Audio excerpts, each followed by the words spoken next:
প্রকাশ করেছেন। এতে কি পটিয়াবাসী খুশি না বেজার? নারে তাকবীর, নারে রিসালাত, নারে গাউসিয়া, আহলুস সুন্নাত ওয়াল জামাত। তুমি কে আমি কে, নীরব না বিপ্লব? ইনশাআল্লাহ। আর কি খানকায় বসে থাকবো আমরা? আমরা কি লাল চক্রে ডরাই, ভয় পাই? ইনশাআল্লাহ আগের দিন শেষ বাবা শাহজালালের বাংলাদেশ, আগের দিন শেষ শাহ আমানতের বাংলাদেশ, আগের দিন শেষ শাহ বারো আউলিয়ার বাংলাদেশ। আমরা ওলি আল্লাহর পথে আছি। এই দেশে ইসলাম আনছেন আল্লাহর ওলিগণ। কথা বলেন ঠিক কিনা?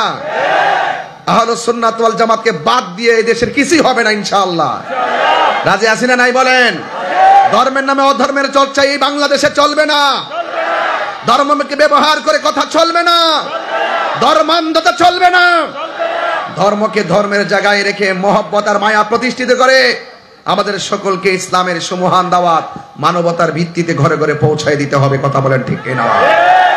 ভাইয়েরা আমার, বিষয় দিয়েছেন কবর, রাত্র অনেক গভীর, আপনাদের অনেক ঘুম এসেছে। আমি তো একটু এখন ভয় পাইতেছি।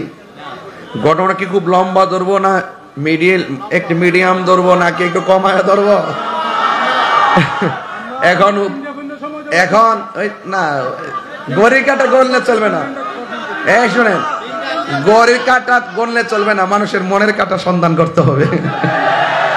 যাই হোক, সকলে করে আলহামদুলিল্লাহ কন। যাক, আলহামদুলিল্লাহ আলা কুল্লি হাল। আমার রব মালিক আমাকে যতটুকু কবুল করেন, আমি ততটুকু কথা বলতে পারবো যতটুকু বাজেট আছে। ঠিক কিনা বলেন? আল্লাহ যেন আমাদের সকলকে দায়িত্বহীন ভাবে কথা বলা এবং শোনার তৌফিক দান করে। বলেন আমিন। আরো বড় করে বলেন আমিন।